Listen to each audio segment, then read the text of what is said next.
Secret of NIMH is directed by Don Bluth and tells the story of Miss Brisby trying to take care of her children.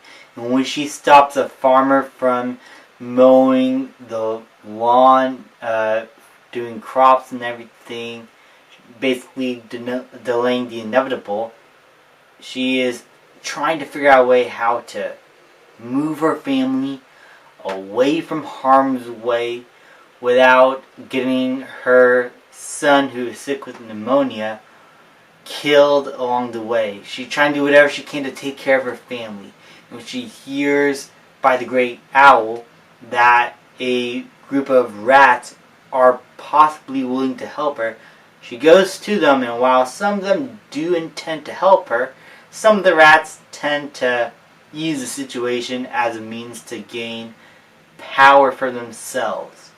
And so it's this conflict that she is put in the middle in which she needs to figure out what she has to do and how she's going to be able to save her family in time.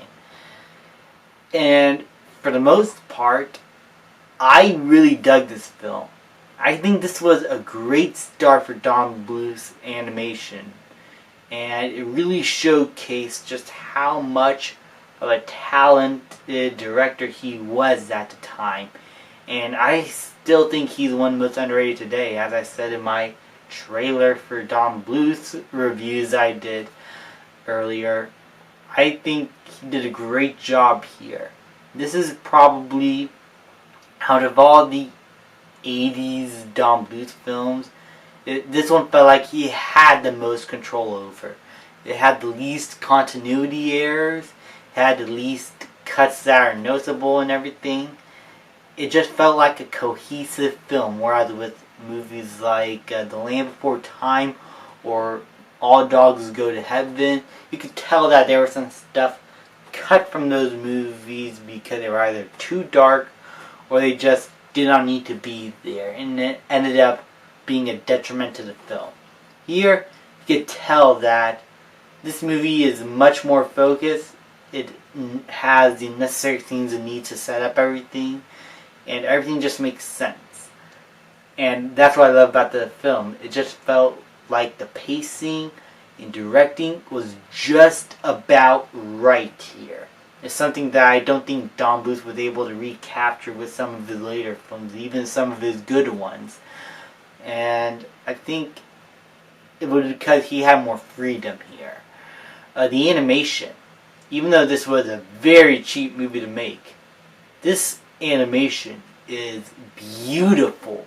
It's one of the reasons why I wish hand-drawn animation could come back, because even though I love 3D animation, I really do, I think 3D animation has improved over the years, especially with Pixar becoming one of the staples of the animation industry.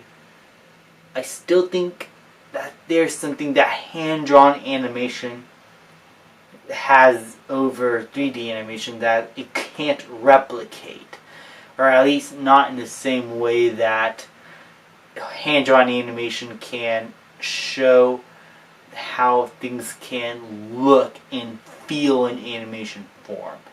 There's a certain grittiness to the way this movie's helmed, and it really made the more intense moments feel a lot more, I would say, intense again, because Don Bluth's earlier films are pretty dark, and here we get a lot of dark moments, including a lot of violence. I wouldn't say this is a bloody film. It's definitely not. This is definitely aimed for kids.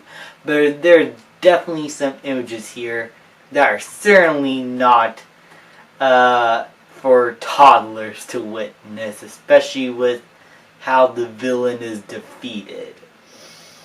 Oh boy. I bet children were happy to see that moment. I'm trying to be spoiler-free as possible because I know not a lot of people know about this film or has watched this movie, and not a lot of people pay attention to this one. They just look at the cover, think it's a generic 80s cartoon, when really there's some pretty dark moments. But the story itself is actually really much well done, and it's mostly due to the likability of the characters. Mostly Mrs. Brisby. I'm terrible at names sometimes. Mrs. Brisby as a character here, as a widow, she is one of the most interesting characters from Don Bluth's films, in my opinion. As I said, she is a widow.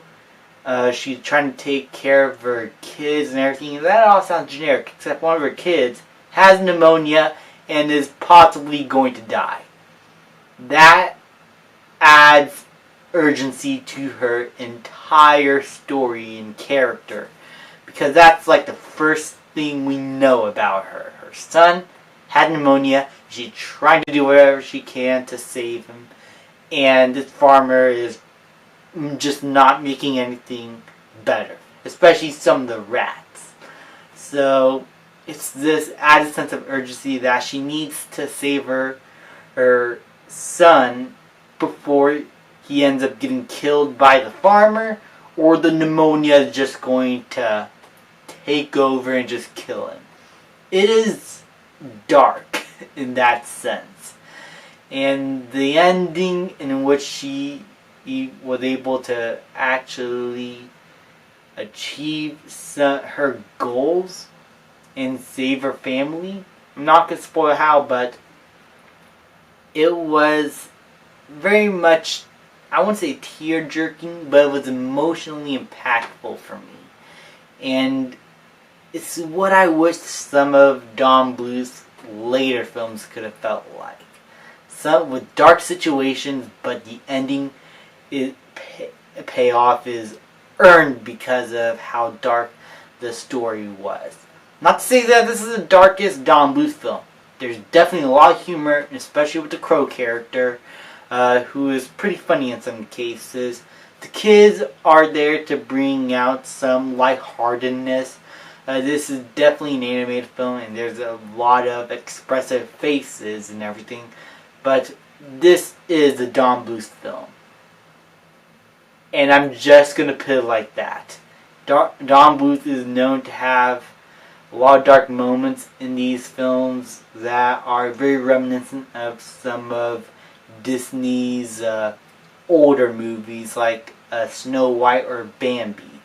So, in that regard, this movie is, I would say, is probably a love letter to those older Disney movies, because those are the films that Don Bluth grew up on. And you can definitely see that passion throughout the rest of the film. Overall, this was a great movie. Very interesting to watch. The characters were engaging. The story was also engaging. The animation is beautiful. And it's definitely one of Don Bluth's best works. If you haven't seen it, I would definitely recommend it. And I'm going to give The Secret of NIMH an A. Thank you guys so much for watching. Please like, subscribe, comment, and I'll see you guys next time.